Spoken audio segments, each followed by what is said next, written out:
We're afraid of what people will think, or we're afraid we're not good enough, or we're afraid we're too much. And so we hold ourselves back. When we do that, we're muting ourselves. And there are too many people that are muting themselves in the world. And I, for so many years, was one of them. I've discovered the power of unmuting myself, of showing up in the world in a way that is joyfully expressed and boldly alive. That's something that has been so important to me as I've discovered how freeing it is to be unmuted, to unmute our body and to unmute our ideas and to unmute our desires, to unmute ourselves in relationships and at work, and to be our own advocates and to ask for what we want and need. The unmuted life is a life that is fully alive and fully expressed and confident and clear. And to me, it's the only way that I know how to live now. I know what it's like to feel confined and stuck and small and silenced. And I also know what it feels like to be expressed and alive and joyful and present and seen. And it's so much better of a life to be unmuted. And that is what I want to bring you into.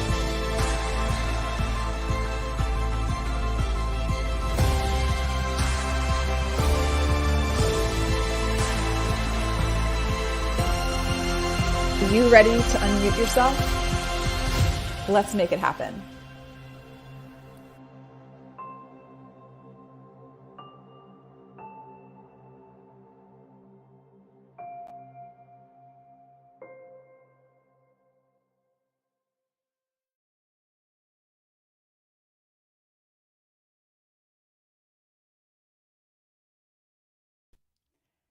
Happy Unmuted Monday, everybody. So glad that you're here. I love seeing the energy in the comments already. Travis, and I love Travis's comment. He says, Mark Metry, Ayo, you legend. Thanks for sharing, man. Stoked to hear from you. So that's just a little preview for our guest today. So excited that Mark is going to be with us. Richard, welcome. Zach, good to have you here. Vahid, welcome. Who else is here with us? Nathan. Glad that you're here, Denise. Wonderful to have you with us. We're going to have a great show. This is going to be a conversation that I think is different than what we've had on the show before, because I think a lot of times when we think about what it is to be unmuted, it's this idea that we have to be like loud or we have to be in people's faces, or if we're somebody who perhaps is a bit shy or a bit reserved, we think, well, what does it look like for me to be unmuted? You know? I don't feel that sense of wanting to like perform or be out in front of people. So what does my version of unmuted look like? So we're going to explore that a little more today, which I think will be a lot of fun. And so as we're kicking things off and getting started, love for y'all to drop in the comments where you are joining us from. And then if you want to share in the comments, we like to kind of start off with gratitude. So if you want to focus on dropping in, what are 3 good things, or even just what's 1 good thing that has happened in your life in the past 48 hours? I'll share something. My husband, Bill, and I are really, really committed to unmuting our marriage. We're really committed to investing in our relationship and to constantly doing things, not just on our own individual growth and development journeys, but also doing things that as a couple, we can grow closer. And as a couple, we can feel more unmuted to speak up and to share what we think and what we feel. And so we were at a retreat this weekend with friends of ours and 5 other couples. And it was just a really, really intense and powerful experience. If you want to Google something called the yoga of intimacy, it was a really powerful experience. So welcome, Chris. Good to have you here. Richard, we're here for an hour, but it's recorded. So stay as long as you're able to stay. And we're glad to have you for any part of that. Vanessa, good to have you here as well. So yeah, if you want to drop in the comments, anything that has been a good thing that has happened in your life in the past 48 hours, here's the reason for this. Gratitude is one of the emotions that expands us more than just about any other. Feelings like gratitude and joy are really expansive emotions that open up our mind. They open us up in terms of energetically. They open us up even physically. So I just want to invite you to do that. So Zach has dropped in greetings from nicer weather, 60 degrees in Randolph, New Jersey. Vanessa had a lovely Mother's Day. Highlight, walk on the beach with my son and our puppy. That sounds like a scene out of a movie. Sign me up for that. Yes, please. Zach says, grateful for how my kids recognized and appreciated their mother yesterday. So proud of them. Feel free to drop in the comments anything that you're feeling grateful for. Again, as we start a week, it's so important to start, and we'll touch on this today. I know Mark is really passionate about mindset too. Just the importance of being intentional with our thoughts of how we start a week. We can look at the week and say, oh my gosh, look at everything I have ahead of me. Oh, that feels really stressful. That feels overwhelming. Or we could choose to say, hey, in this moment, what is something I'm grateful for? What is something I appreciate in this moment? So feel free to keep those coming. So a couple of announcements before I introduce you to our guest more formally. Just a reminder that I have a newsletter on here called Unmute Yourself. I'm going to be dropping a new issue of that this week.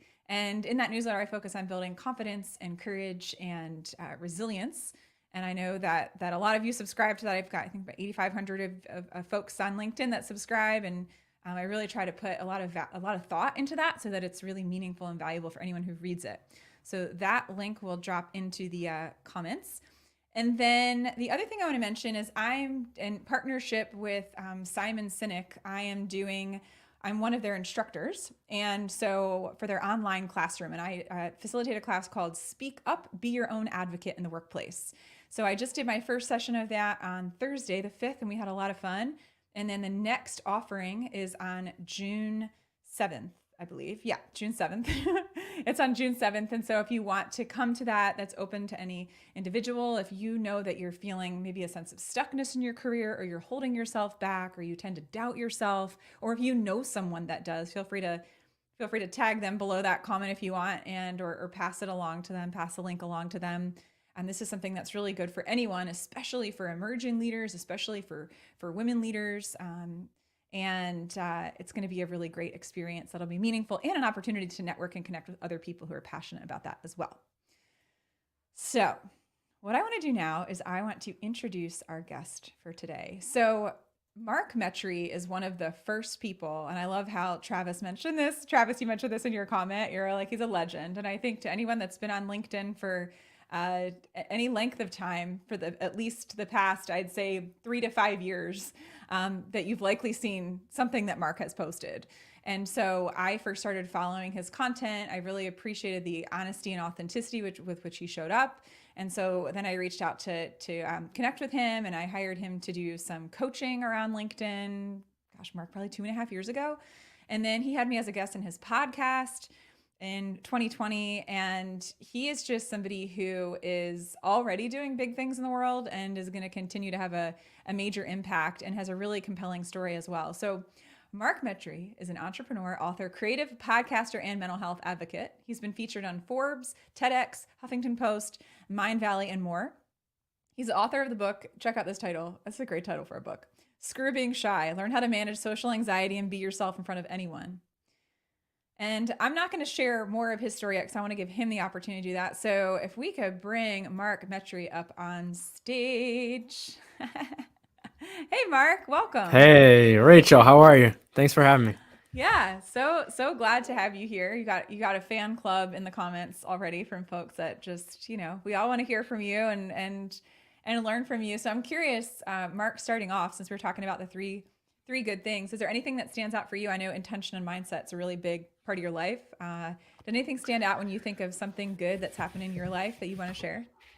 Yeah, so I'm currently in the middle of relaunching my podcast, and I've been doing interviews. And what's really interesting too is that for my new podcast, kind of similar to you, like you sing, I don't really sing, but I rap. And so every episode is going to start off with a rap, right? However, last week I got COVID. And so I think yesterday and today is it's like finally been like the last day where I feel like my throat is finally at like 100% or like 99%. So I'm just really grateful to recover properly and do the things that I want to do.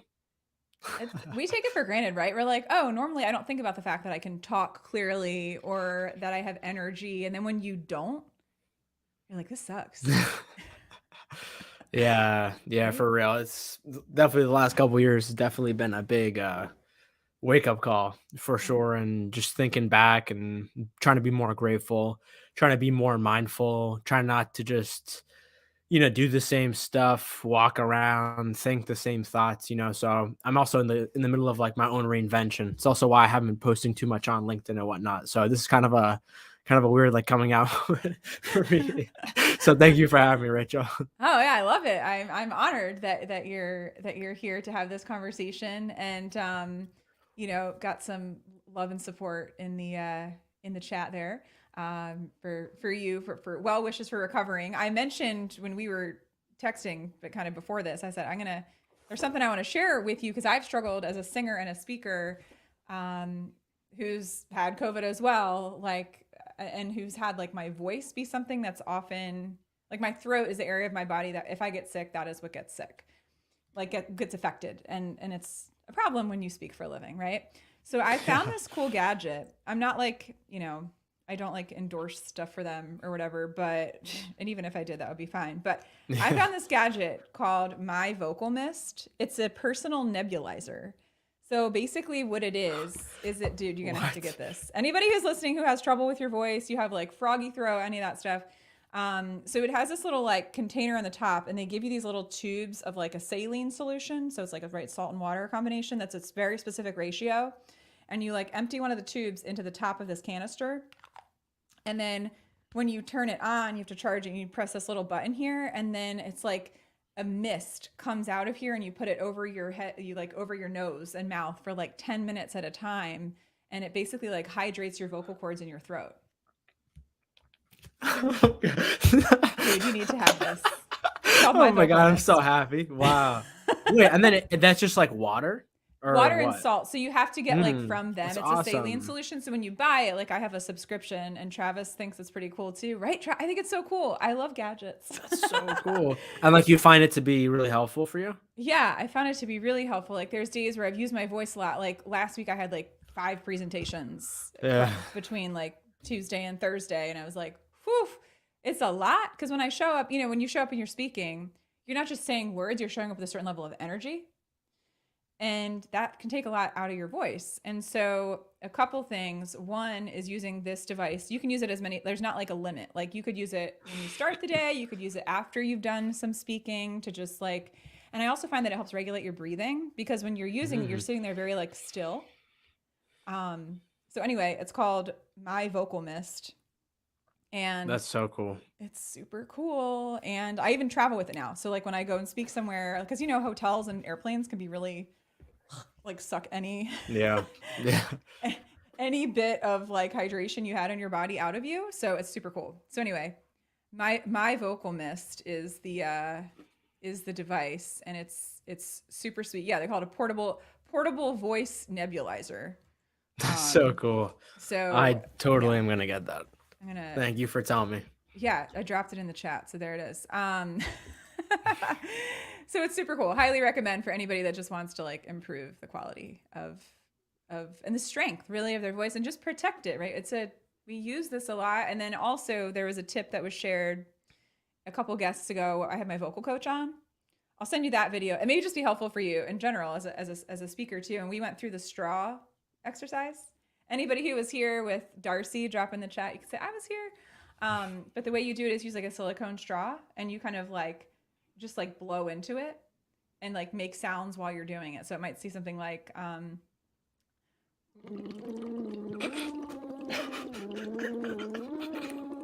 what it does is it these are things that singers do behind the scenes, everybody. Or rappers. And what it does is That's so funny. it creates this like your vocal cords love it. Your vocal cords love that. It warms them up, and it just it helps create a fullness to the voice. So anyway, you That's were so there, cool. Toby was there. So anyway, yeah, vocal tips galore on Unmuted. We're talking about getting unmuted. We got to talk about how to strengthen your voice, right? Yeah, for real. Fundamentally. So Mark, I would love, I mean, I've known things about your journey, and I know this month is May is Mental Health Month. And I would love to just share, I think, 2 of the things that people could really most benefit from hearing and learning from you. And you can start with whichever one you want to. But really looking at your journey to how do you get to the point of having social anxiety to writing a book called Screw Being Shy? And like, what are some of the things that you did that helped you to get to the point where you could really own that. And Zach was here and straw it all. That's really funny. Straw and all. And then the second thing that I would love to talk about would be just your journey to really tend to your own mental health and what were maybe some of the challenges that you faced with that. And then what are some of the things that really helped you? I mean, we could spend 5 hours talking about this, I realize. So whichever you feel most inclined to go into. Yeah. Yeah.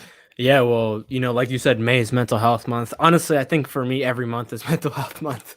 Um, and for me, I basically realized in 2015 that I had social anxiety. And previously, up to that moment, I just thought that I was shy or I was introverted. And even going back, then I spent so much of my life, like especially in school, where I was just like the super shy kid, had almost no friends. I think I was pretty smart, but I never really tried, never really participated. And I always just thought it was just like, oh, this is just what life is. And it wasn't until I started to realize that, oh, I have like a brain health, mental health problem called social anxiety. And when I realized that in 2015, the first thing I did was like I started to Google, like, oh, what do I do if I have social anxiety? And I kept on running across these articles that were like, oh, you have to like push yourself out there and you have to like try to talk to people. And I was in college at the time. And so I remember trying to put myself out there, trying to like go outside of my comfort zone, trying to speak up, trying to do things I had never done. And long story short, it all failed. And I walked away with this feeling of like, oh, I'm going to be stuck like this forever.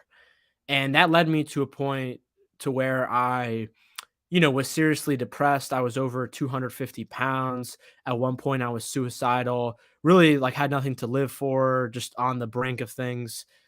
And eventually, I was able to get through that. And in doing so, I was able to kind of emerge and be like, hey, I have this problem, social anxiety. I'm either going to, you know, be like some random dude who works some random job and doesn't talk to anybody. And by the time I'm like 40 years old, I'm not going to like, have great friends. I'm not going to be in a significant relationship. And so I just sort of started to play out my life. But then I started to realize like, wait, if I can do this, if I can, break out of social anxiety, then I could probably live like the life that I always knew I could be living. And so I just went on like this crazy journey that involved so much like experimentation, so much research, so much work. When I talk about this, like in my book, and when I talk about it in general, I refer to this as like me being in the cave for like a year and a half. And, fast forward several years later, I have a podcast, I'm a speaker. And then in about 2019, my speaking career totally like takes off. I get invited to speak in basically every major city in the US. And what's interesting is that at the end of every single one of my talks, there would always be people who would try to talk to me after.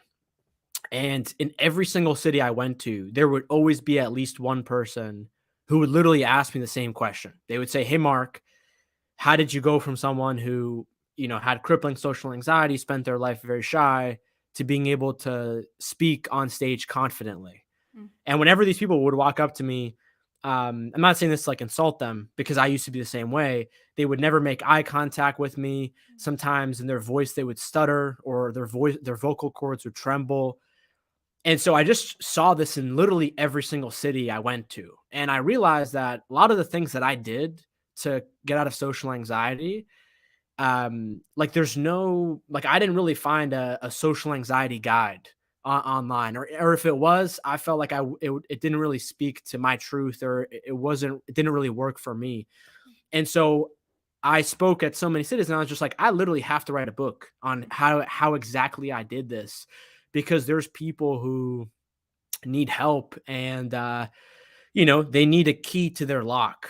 And like if I can come over and give them something for them to unlock their own voice, their own self, that's probably like the greatest thing I could ever do for anyone. And that's something that for someone who's listening to this, who's in that position, it's like the best thing you'll ever do for yourself too.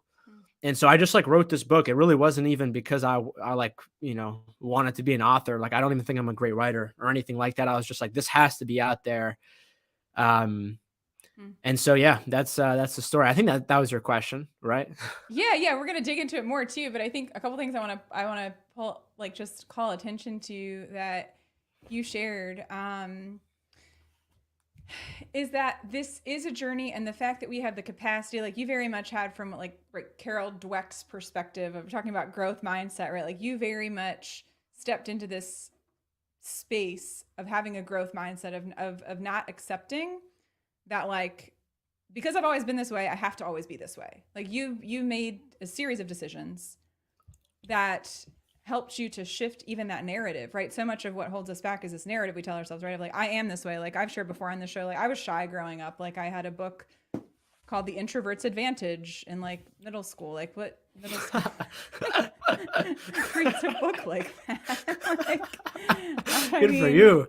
Right, we would have been really good friends sitting on the periphery hanging out by ourselves. But like, so that people see someone who's like speaking on a stage and writing a book. And I think another thing that you shared that really resonated, that I think for everyone here to benefit from, is you're like, look, I'm not even like for you to, this is your words, not mine. Like, I'm not even that great of a writer. I just knew this had to be put out in the world. And I think so much of what holds people back is this self-doubt that says, well, if it can't be the best, if it can't be perfect, not that I ever struggle with this, if it can't be the best or perfect, then like, I'm not even going to do it at all. Right. And so then people don't put their contributions in the world because they judge the mess out of it before they even have a chance. So like, what do you think was one of the most helpful things for you that helped you get to a point where you could have that thought, I don't even think I'm that great of a writer, and yet this thing needs to happen? What was there like mentors or people you talked to, and like, what are some of the things, if you could share even like 2 or 3 tidbits, and this will tee people up to be like, hey, yo, read the book. But anything specific that like was particularly helpful for you in that journey? Yeah, I honestly struggle with this today. Like I hosted this podcast that a lot of people know me from called Humans 2.0. I basically quit doing that in 2020, at the end of 2020. And then I started another podcast last year called Social Anxiety Society. And then I stopped doing that at the end of last year too. And then now I'm about to relaunch my podcast. Like I honestly go through this like every single day. And I think if anything, like looking back at the younger me, it's actually taught me that if anything, sometimes being naive, sometimes being a beginner, sometimes even knowing less, sometimes may even be better. And so I'm honestly, if anything, trying to go back into that mindset of just like being a kid again and just like creating. And if you look at kids, they create and they don't really care who judges them until like one person judges them and makes them feel like crap, and then they're traumatized for the rest of their life, some of them. And so I honestly try to do this all the time with myself. But when it comes like with tips in terms of what you said, I think that's part of it, is just like getting it back into like the beginner's mindset, and being a beginner. I think that's very, very important. And I think a lot of the times it's hard to do that because I think, and I'm learning this because I'm like growing and becoming older, that I think a lot of us, we think that like being more intelligent means you know more things or your brain holds on to more information. And obviously, yeah, you should have a good memory. But I think if anything, there's like this certain level of like into I don't know what the word is. Like I would call it like intellectual like rumination, or like intellectual, even like masturbation, where you're just sort of like living in your head in like this bubble of your own thoughts, and like you keep thinking more thoughts and you think that's a replacement for being smart, even though it's not, and you're just like holding yourself hostage. So I think that for me has been a big thing of just like I need to continuously make my mind young again. And just because I thought something in the past doesn't necessarily mean it's true. And so I'm just like constantly trying to make sure that like I'm not thinking my way through life. I'm trying to exist in my way through life. And there's like a big difference between those. And it's a huge trap, I find, especially for introverts, especially for like intellectuals, to like be held hostage by their own brain. It's a very Mm. common thing. I see it all the time, including myself. So I think doing more things that show you that you can get past that is huge. For example, today, like just for an example, like I booked a boxing class like a month ago, and then I just never went. And so, Who's for been example, like there? Yeah, who's been there? Drop in the comments if you ever booked a class yeah, or signed up for please. a gym membership and you didn't go.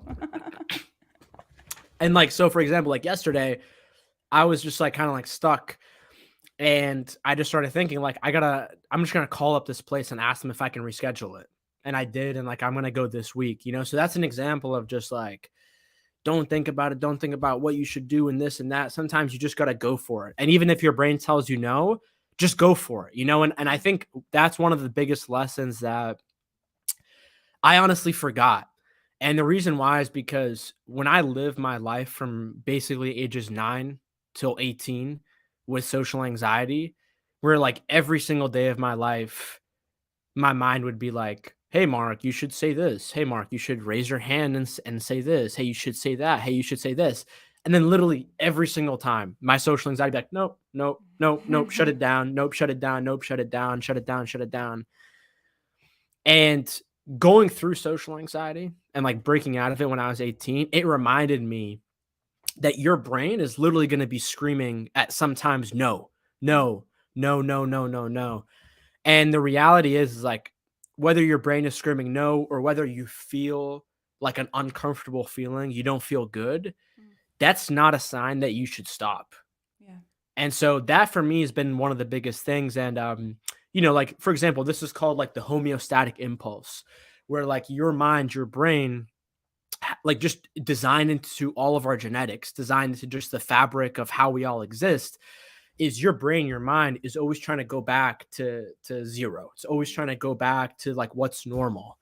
And so even if you do something that is a good thing that you should do, that you're even deeply called to, but you've never done it before, your brain is going to trigger this homeostatic impulse and it's going to make you feel bad. And that bad feeling is going to stop you from doing it. And so realizing that and actually trying to flip it on its head, and of course, not in every situation, but being like, hey, if I feel this bad feeling, that's actually a sign that I should do it. And so instead of, you know, red meaning stop, that actually means go. And trying to perceive it from that lens has definitely been very, very helpful for me as well. And then also too, like I think talking to certain people, I think that's been very helpful too. Like talking to people who are already doing what you're doing is very, very helpful. Very, very helpful. Yeah. Yeah. And there's some questions. You mind if we touch on a couple of Of questions? course, I want to scroll up a little because my these are favorite. these are some good questions. So Toby asked, she said, have you ever come across people whose life journey is not about getting out of their anxiety, simply trying to manage it so that it doesn't interfere with their goals for life? If so, how does someone get comfortable without feeling guilty for not changing themselves? It's like a So, I mean, here's what I would say. So obviously there's all different kinds of levels of anxiety, right? I think every single person on the planet for the most part has like some basic level of anxiety of, you know, like your nervous system has to question itself, it has to go into fight or flight, but it's manageable. And then I think there's other people where it's like for me, social anxiety, being stuck in that mentality for 10 years to where even if you want to think or do differently, you can't. Like your body's locked in. So I think there's a difference between those two. And obviously there's different tools that you can use for both. But I think if you are in the case of like where I was, where like anxiety was seriously taking over my life, I tend to look at that almost like a virus. So the reason why I look at it like a virus is because like a virus, when it goes in your system, it doesn't just stay in one place. It goes and infects other parts of your body. And so I say that just because like if you have a serious kind of anxiety and you're just like, "Hey, let me take a bubble bath and eat chocolate cake," and like that's the way that I'm going to manage it, probably not going to make things better. You know, you're probably going to face a lot of pain. And so but at the same time though, what I would also say as well is that like I still face anxiety. You know what I mean? So, like, I Yeah. don't think there's anyone who, like, completely doesn't have anxiety, you know? So I think if anything, I've also learned that a lot of these people, like, on the internet who, like, write books and make podcasts and do all this stuff, of course, like, they've greatly, greatly improved. Like, there's a reason why they're there. Like, personally for me, I don't really face, social anxiety, but I do maybe 5% of the time, you Mhm. know, and maybe I face general anxiety here and there.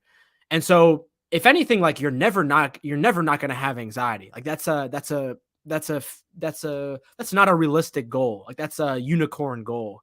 And I'm just saying that because like if you're like waking up every day and you're like, okay, what are the things that help with anxiety? Meditation, exercise, this and that. And you're doing all these things, but you're still facing some anxiety. But in your head, you're like, oh no, I can't wait to get to a life where eventually I never have any anxiety. That's never going to happen. And Sure. so you're almost setting yourself up for failure. So if that's what you're doing, that's like a big trap. I fell into that same trap and it definitely held me back for sure. Um, but I think, and then what's also important too is like the second part of your question is how does someone get comfortable without feeling guilty for not changing themselves? Here's what I would say. I would say look at your identity and look at how are you defining as yourself? Are you defining yourself as just like you as a human being and like what you do every day? Are you defining yourself based on your potential? Are you defining yourself based on your thoughts? And I say that because I think a lot of the times when I look back at my life, I honestly don't think I've changed myself. I think I've always been the same person. However, I think anxiety did change me. I think anxiety, when it kind of first happened in my life and I started to seriously affect it, anxiety is the thing that changed me. Mhm. And as I started to remove the anxiety, as I started to recover from the anxiety, it's almost like you're wearing like a suit of armor. So like you're the same person underneath, but that armor can be anxiety and it's sort of meant as like a bubble to try to protect you from the world. Yeah. But as you recover from anxiety and remove those pieces of armor, you'll realize that you're actually deep down the same person who you knew you always are, like the same little kid. Mhm. And so I don't know if I answered your question or if that helped, but that's how I'd answer your question. Let me Well, know if that makes sense. Please let me know if it didn't. yeah, let us know what resonated. Then we're going to come to Zach's question. I mean, I know that Toby is a deeply spiritual person, that her faith is really important to her, just based on conversations we've had and comments and stuff that she's written. So I know a lot of her identity is rooted in that. And she's also tremendously creative. So I've shared before with folks that have come on here. She's a very talented artist. Like saw a picture of a hibiscus that I posted on LinkedIn like 2 years ago, and then sent me a stack of cards that she did this watercolor. Wow, She's that's like crazy, crazy. crazy talented, right? So like certainly part of my identity is like a creator and weaving together, very thoughtful person, weaving together these different aspects of life. I think sometimes, I think a lot of it too is just like what we choose to label ourselves. Like when we choose to say I am shy or I am introverted or I am extroverted or I am, it's like, well, you are you, like you are Mark and I am Rachel. Like these other labels that we put on ourselves to describe how we show up in the world, like those are subject to interpretation in 15 different ways, you know? So I think part of it too, like I had a very strong identity growing up as an introvert. Like I took the Myers-Briggs thing and I was an ISTJ and I was like, oh, I'm like this type of person. And I got super tied into that identity aspect of like, I am someone who is shy. I am an introvert. And I know those are not synonymous, but like for me, they were.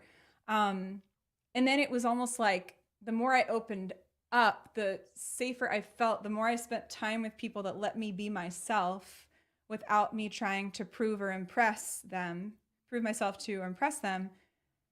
The more, to your point, like the side of me that was like hidden under this rock for so much of my life, like wanted to and felt safe to emerge. So I think a lot of it too is intentionally putting ourselves in spaces to grow and putting ourselves in spaces where we feel safe, where we can just be who we are on our path to wanting to grow and change with people that accept us even before we get there. I think that for me was part of it because I did not let people into the parts of myself that were messy, for most of my life until I burned out 5 years ago. So I think that's part of it too, is like being very conscious of the labels that we're putting on ourselves, and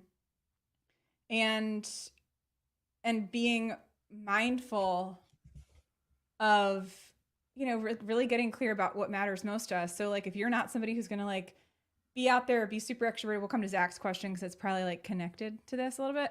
But like if that's not who you are, like the goal here is not to get you to be someone you're not, but it's to think about, when I feel most alive and when I feel most in my element and when I feel safest unarmored, what am I doing and who am I doing it with? Like, I think those are important questions for anyone to ask, to get some clarity around like, who are you when you're like off, essentially, So here's Zach's question. He says, I'll throw you guys a curveball. I would love Mark's perspective. I'm viewed as extremely extroverted and not shy at all, yet I found myself extremely uncomfortable and may freeze in unfamiliar networking scenes to the point where I may suddenly leave. Is that common? Thanks for your insights. That's a great question, Zach, and I appreciate you asking this. And so I think for me personally, like I honestly, like I reject the whole introvert, extrovert, shy, not shy concepts, because they are real, but I just think that like they're not really used properly. They're just like these labels that people pick up, and I say that because like I think what an introvert means is that your brain is wired to think inward. Like the way that you just live your life and go throughout reality is you are paying more attention to your thoughts and sort of what's going on the inside. Whereas extroverts, the way that your brain is naturally more wired is you're paying attention more to the external physical environment. And so you can be an introvert or an extrovert and have social anxiety. And so what I would say is, obviously, like I'm not a doctor, I'm not a psychiatrist or whatever, but that's 100% social anxiety. Like I have so many clients of mine who are like CEOs, who are very confident, who are very extroverted, and they have social anxiety. And for me, and my perspective is like social anxiety, not for everybody, but in this case, I kind of view it as more like a neurobiological problem, where like the same way that if you've been into a car accident and I don't know, some truck hits you, next time you're going to be driving. Oh, I'm so sorry. I didn't mean to remind you, Rachel. I'm sorry. The next time you're going to be driving and you're, and you see a truck, there's going to be a part of your brain that like freezes. And so I view social anxiety as the same way. And so there's different things that you can do as a result of that. Like there obviously depends on the degree. If this is happening in every single event you go to, that's fine. But what's also interesting too is that, Zach, I mean, I can barely see your picture, but you don't necessarily look that young. And so what I've learned is that a lot of adults, especially people who are older, who actually do have social anxiety under the surface, they have just learned how to pretend. And I'm not saying by any means like you're pretending, but I'm just saying in general, a lot of them have learned to pretend not to have social anxiety. How do they do that? The most common way is you go to an event, you go to the bar, you get a drink. That's usually the most common way with alcohol. There's other ways that you can do that. By some people will wear a mask. You go to an event and it's like that guy who's always talking about his success, or they're only talking about like one thing. And so I think a lot of the times, especially if you're older and you didn't really grow up where you had access to the internet, where you could Google like what's social anxiety, what do I do about it? You just figure out ways to deal with it, whether it's alcohol, whether it's wearing a mask. But at the end of the day, your brain still has social anxiety. And like one of the ways that I relate social anxiety is like, it's like a part of your brain breaks the same way that if you have a broken leg, if you tell someone with a broken leg, like, hey, just go for a walk, it's not going to get better. Like their leg is broken. They've got to go through a recovery process. And so again, I don't know your exact situation. I don't know how often this happens, but that's definitely 100% social anxiety. And so, and so like a few different like tips. And again, like this is not like a recovery path, but a few different tips is like, And again, I'm not judging anybody for consuming what they consume or anything like that. But personally, for me, I don't really drink alcohol. Sometimes I do, but not really. And the reason why is because like what alcohol does is like your brain is broken. Like imagine you have a broken leg and alcohol gives you like temporary crutches. Okay. But the issue is that once the alcohol goes away, then you usually like go for another drink or you just like do whatever. And what happens is once those crutches go away, you're back to the broken brain. And so if anything, alcohol a lot of times actually exacerbates the situation. It actually makes it a lot more troublesome for people, even though in the short term, it makes you feel a little bit socially better. And like, if you live in America, I assume you live in America, almost our entire like social culture is built on alcohol, you know? So like every single restaurant you go to, and again, nothing wrong with it, like no judging or anything like that, but it's a very, very, very common approach. There are some alternatives that I recommend. There's like this entire new industry of like non-alcoholic drinks that are not just like water and like juice. They have different like supplements in them. And so, for example, like a very common supplement that works really well for people with social anxiety is a supplement called GABA. And so GABA is like it's like a neurotransmitter in your brain, and it's responsible for making you calm. And the issue is that for so many people who have had social anxiety for decades, your brain and how calm your brain is probably not regulated properly. And so there's been a lot of people, including myself, where you can take the supplement GABA, or they even sell drinks that have GABA in it, and it like calms your nervous system down by like 10%. And for people with social anxiety and for people who are trying to work their way out of it, that is actually like a more realistic crutch that can help you get through it and can help you be more social just by like calming down your nervous system. So that's like one very small tip that I can give, but that is by no means like a full recovery process of social anxiety. And if you ever needed help or anything, feel free to reach out to me. Yeah. Thanks, Mark, for that. Zach said, I might not have seen it in the comments, but he said, where is it? Wow, can't tell you how helpful your insight is. Never thought of it that way. So it's always nice, right? When sometimes we feel like we're just like saying something, we're not really sure if other people are tracking or not. So it's always nice to get that affirmation, validation. Give me that GABA. Oh yeah, GABA, all caps. Yes. Travis, you're funny. And it is alcohol is an amplifier. And like I'm going to an awards ceremony tonight. And I know that there's going to be lots of alcohol. So I don't drink either by choice, just as a result of the series of health issues I've had. And I just find that alcohol does me no favors. And so I choose not to, just for any number of reasons. But yeah, give me that GABA. But it is something that we haven't really had to be around the past 2 years. So I'm like so curious. This is my first like sort of big event I'd say that I'm going to, where I'm going to see people in that mode. And I know sometimes you have to like be intentional about protecting your own energy in those spaces too. Of like, if you know that you've been kind of wiped out, just like giving yourself permission. Like, I know I'm pretty much going to stick around with like Bill most of the night. I'm okay if tonight is not a massive networking experience for me, even though it could be. I'm just okay with that because we had a really intense weekend that was emotionally filling and draining. And I'm okay if I don't like meet 5 people that could be possible prospects tonight. I'm gonna go. I'm gonna have a bite to eat. I'm gonna spend time with my husband. I'm gonna get on stage, get my picture taken, get my award, and we're probably gonna come home. Like, so I think part of it too is just giving yourself permission to recognize on some days you're gonna want to hang around and chat people up. Or maybe just to know, hey, I'm somebody who really likes to go deep with somebody else, and I don't want to have surface level conversation with 10 people. To know that about yourself and to know what your capacity is and to respect and honor that instead of judge it. I think that's another really helpful thing when you're specifically thinking about networking situations, you know, right?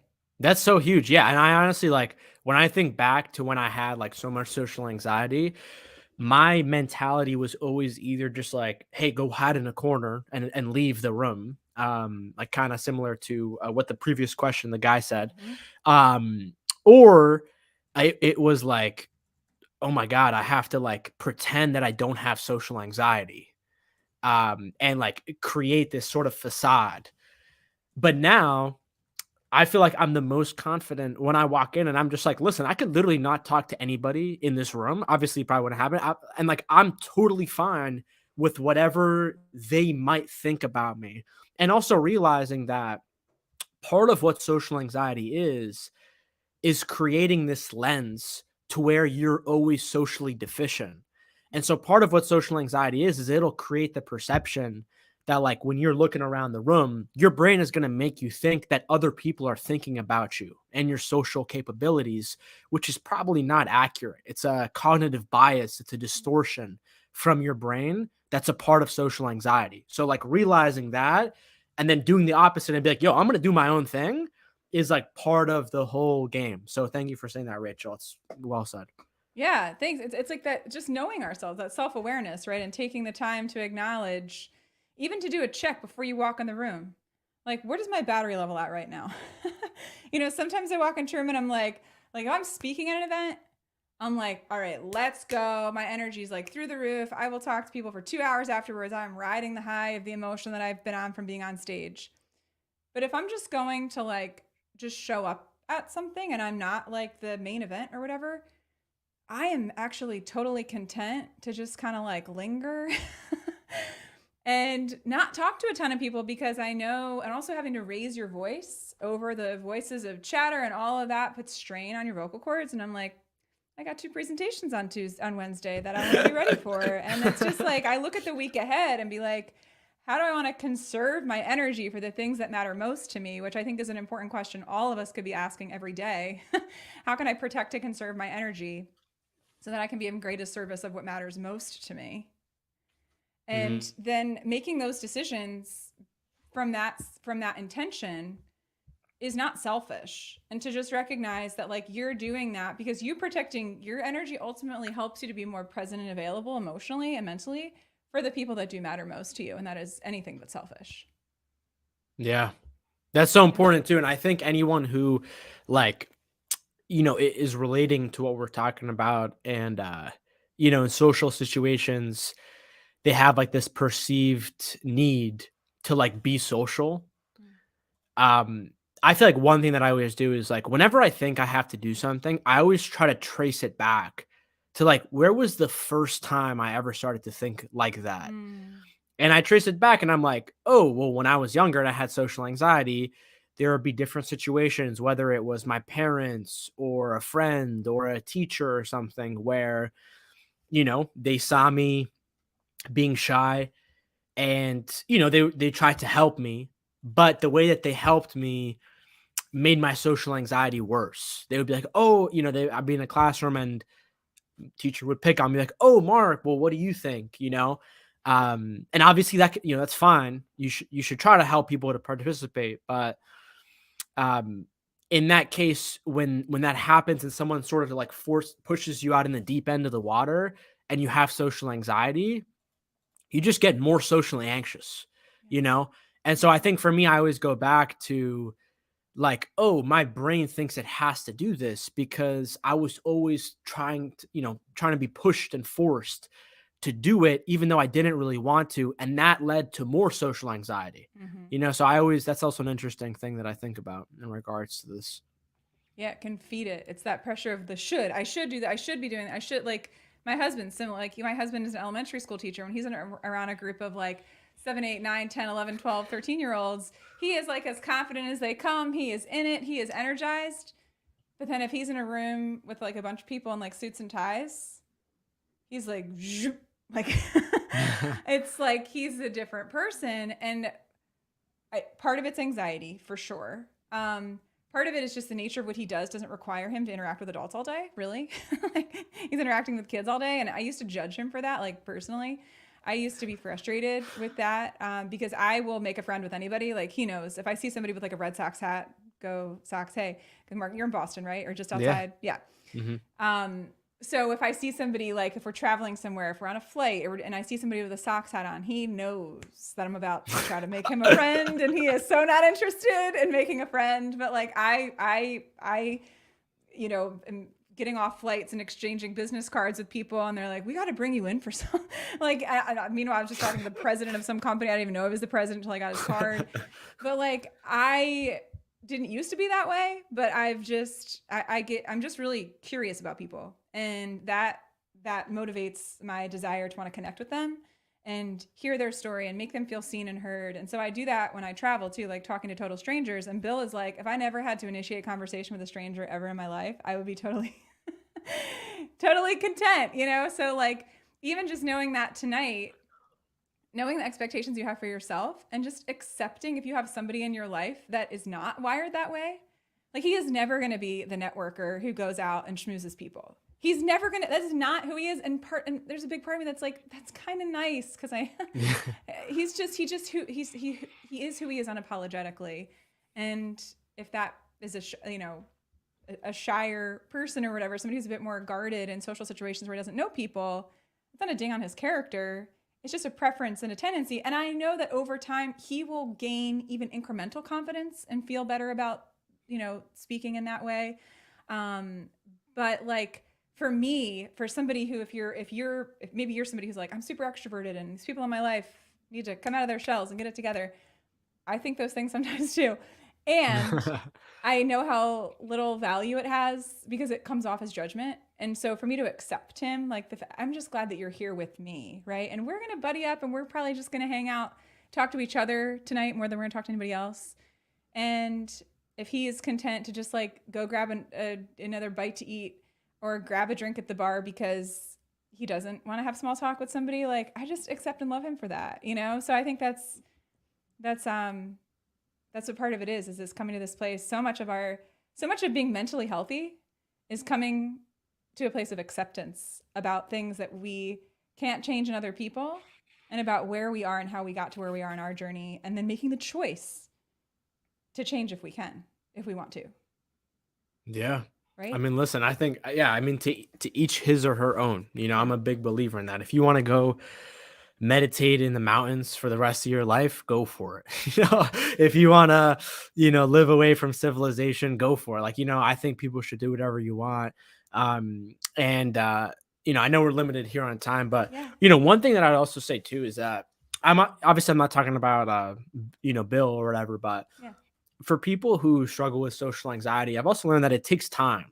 It takes a lot of time. And I would even say too is that it's not it's not just like an ever going upwards trending graph. Sometimes you're going to have ups, you're going to have downs. And then you may have things that may remind you or may re-traumatize you. Mm-hmm. Like, for example, I won't get into the whole story, but about a month ago, some random stranger basically like verbally attacked me and like said a ton of racist things. And I remember walking away from that where I just like felt like, oh wow, my nervous system has definitely shifted. And it reminds me to the same small town that I used to live in where I heard those things all the time.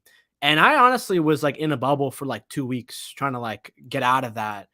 And so sometimes things take time, so if you're someone where right now in your life, you're having a lot of social conflicts, or like you're having things that maybe re-traumatize you, or so on and so forth, you're definitely not going to want to talk to people in general. You're not going to want to make small talk or whatever. But maybe after 3 months or 6 months after you get out of that, maybe you are going to be willing to have small talk. So it takes time. There's ups and downs. It's not always a smooth sailing, upwards trending graph. And so it's that's also part of that's what you got to remember as well. It's a great reminder. Yeah. And to recognize at any moment, like, part of the acceptance is there's going to be things that blindside us, right? Whether it's a comment somebody makes, an interaction that we have, something we read, something that's going on in the world around us, that we don't control the first thought. So like, we don't control the first thought, but we do get to control our response, like every time. So you've done so much work on this, but for you to have the presence of mind in that moment to be like, whew, my nervous system just got really rocked by that. And so what do I need to do, going back to protecting my energy and getting myself back into a place where I feel like I can calm myself down again? What do I need to do? You give yourself the time to do that. And you have created these routines. I know you're somebody who's really disciplined. You've created a lot of routines and structure for yourself over time that have helped you to essentially be able to be more resilient mentally and emotionally. Is that accurate? Yeah, for sure. And sometimes you fall off the habits too, and Yeah. sometimes you have to think of different habits and other ways to remind yourself. So that's also huge too. And yeah, I mean, I'm definitely a big believer in habits. I think like the most powerful habits for all this stuff is like meditation. Mindfulness meditation is huge. There's really so many. But I think that's huge. Taking care of like your gut microbiome through nutrition and minimizing stressors. I think that's also huge.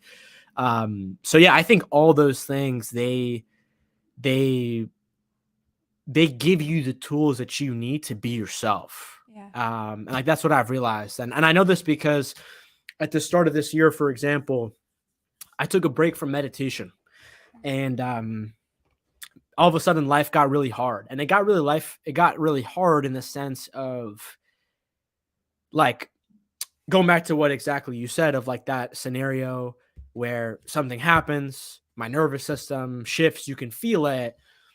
I think for me, what I've realized is that meditation actually gives me that ability to do that. Hmm. Because before, my nervous system would shift, and then all of a sudden I'd be down this whole spiral. Yeah. But I think meditating, just like for example, is like one of the most powerful ways to allow yourself to have the full resources you need to be yourself. Yeah. And I know for people who don't meditate, that may sound weird, and there's different kinds of meditation, but I definitely think meditation is it's like a solid foundation for everybody when it comes to like mental health, social anxiety, living a happy life. Yeah, I'm with you. And it can be hard. It's funny you said that because, again, we don't, for anyone who's listening, we don't like pre-script these conversations. So it's like meant to be a conversation because you can tell when something's scripted. Imagine that. Imagine that. But that takes so much more work The for a art of lower result. the art of conversation, right? You just see what comes up. I would imagine, I know you're familiar with the book I just started reading after being recommended 3 times by Ryan Holiday, who's a Stoic, called Stillness is the Key. So if you're somebody who struggles with stilling your mind, I do, because I'm like just this high energy voltage, whatever, all the time.